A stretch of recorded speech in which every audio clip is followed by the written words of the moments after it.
J'en viens à la déconstruction des éléments prétendument qualifiés de preuves par certaines personnes. Monsieur le Président, honorable assesseur, je reviens sur le témoignage d'un monsieur qui se fait appeler Youssouf Touré alias Joly.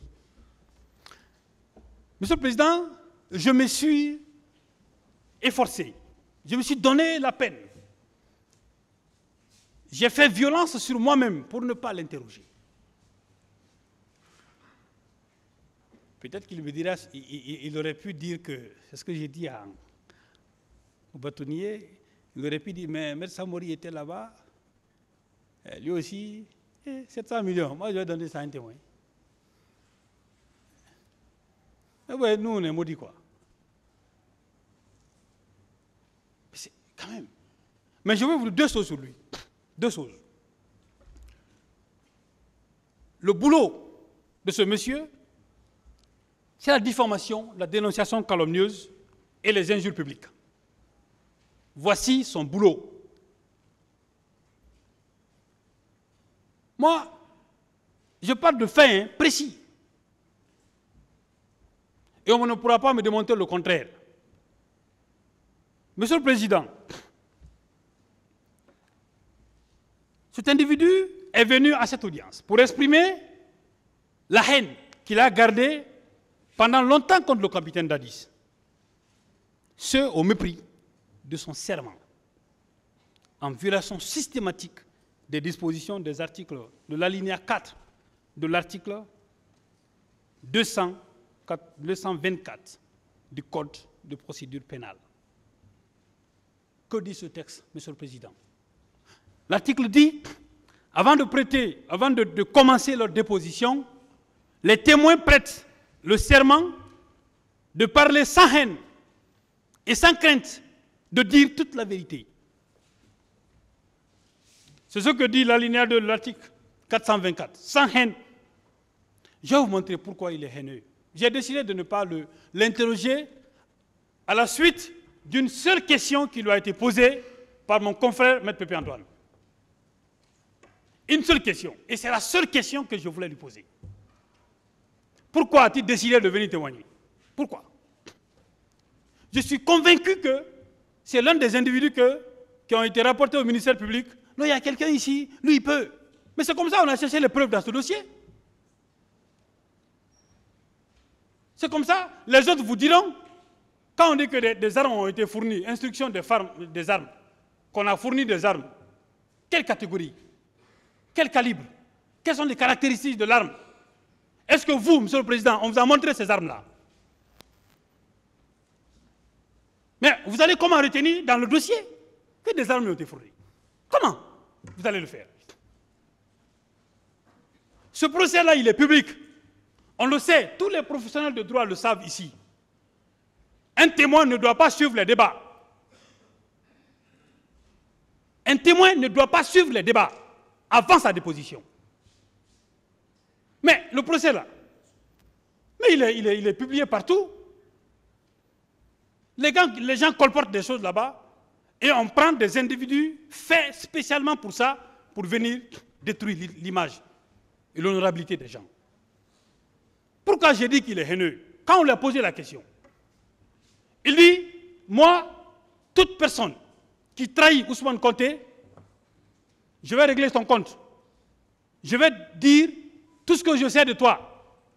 Toute personne qui trahit Ousmane Konté. Parce que Ousmane Konté, nous, et lui avec Dadis, c'est l'impact qu'on ne doit pas trahir les autres. Lui, c'est la raison pour laquelle il est venu témoigner contre le président Dadis. Même quand tu l'entendais, il parlait avec haine. Que dit le texte? Le texte dit que le témoin doit déposer sans haine. Au moment où, Monsieur le Président, vous avez constaté dans cette déclaration qui a été faite ici, où il dit que son problème avec le président Dadis, c'est que ce dernier aurait trahi Ousmane Konté, il aurait mis Ousmane Konté en prison. C'est pour ça que lui, il est venu témoigner contre le président Dadis. Le législateur n'est pas nécessairement un juriste. Le législateur, c'est des personnes qui appartiennent à la société, qui sont élues par le peuple guinéen, à l'Assemblée nationale et qui votent les lois. Ils savent que lorsqu'on témoigne, Monsieur le Président, honorable assesseur, a une haine ou un antécédent avec un accusé, il ne dira pas quelque chose de bon sur lui. Monsieur le procureur, vous auriez dû trouver un autre témoin. Ce monsieur ne peut pas témoigner contre le président Dadis.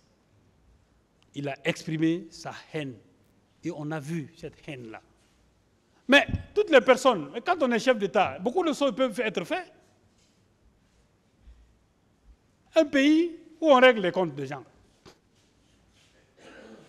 C'est un pays de règlement de comptes. C'est pourquoi j'ai dit au capitaine Dadis qu'il doit rester tranquille. Je comprends son agacement. Le fait que vous vous levez souvent parce que vous n'êtes pas d'accord avec certains propos, on vous comprend, vous n'êtes pas habitué à la justice. Et c'est pour ça que je demande à M. le Président et à ses assesseurs de comprendre cette position du président Dadis. En France, le maréchal Pétain. Mais il est allé, lui, jusqu'à dire que les juges là n'ont pas la légitimité de le juger. Heureusement, le président, lui, n'a pas fait ça. Lui, il est allé jusqu'à dire ça. Le président qui vient d'être condamné au niveau de la Mauritanie, il a eu les mêmes propos, durs à l'égard des magistrats qui avaient ce dossier. Mais, Monsieur le Président, vous et vos assesseurs, le président n'a jamais, et même à l'égard du procureur, vous l'avez traité avec dignité et honneur. Le ministère public l'a fait en s'adressant à lui. Pas parce qu'il est président, qu'il a été président un jour. C'est parce qu'un accusé, dans le sens d'un procès juste et équitable, mérite respect et dignité.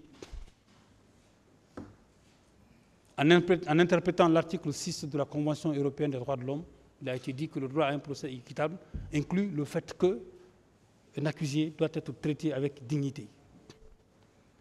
Vous l'avez fait. Et à chaque fois que vous l'avez interpellé, il l'a fait. Mais c'est un humain. Le président a dit c'est un humain, c'est normal. Ça peut arriver. Ici, mais les gens se sont attaqués à qui? C'est vrai, il n'était pas le seul, mais ils se sont attaqués à qui? D'autres même s'adressaient directement à lui. Il faut qu'on arrête. Monsieur le Président, honorable assesseur. Donc quelqu'un qui s'exprime avec haine le fait en violation de son serment prévu par l'article 424 alinéa 4 du Code de procédure pénale. Monsieur le Président, honorable assesseur, toujours parlant de cet individu, il a été déclaré coupable de diffamation et d'injure publique par voie de presse. Cette décision, on l'a produit.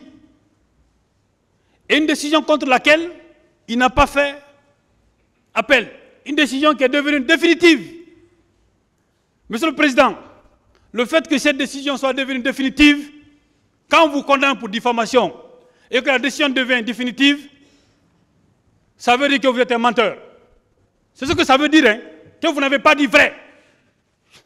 Mais quelqu'un qui a été condamné pour ne pas dire vrai, qu'est-ce qu'il va dire vrai devant une juridiction criminelle comme la vôtre? La diffamation, Monsieur le Président, par définition, on dit toute allégation ou imputation qui porte atteinte à l'honneur ou à la considération de la personne ou du corps auquel il appartient. Il est imputé.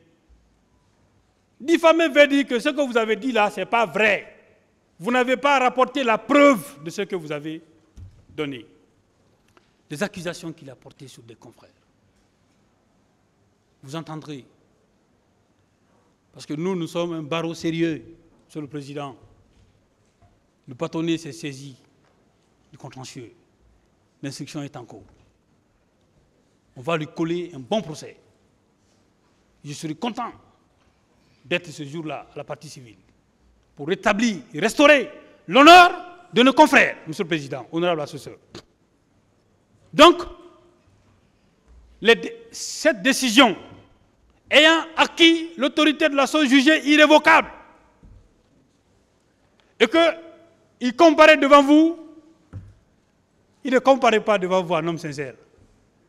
Il a été condamné par des juges comme vous, Monsieur le Président, honorable assesseur. Sa déclaration vaut quoi? Moi, quelqu'un qui a été condamné pour mensonge, c'est ça. En fait, pour le commun des mortels, quand on te condamne pour diffamation, on a dit que tu es menteur. On te condamne pour mensonge. Est-ce que lui, là, sa déclaration peut valoir quelque chose devant moi? C'est pourquoi je me suis gardé de ne pas l'interroger, moi, Monsieur le Président.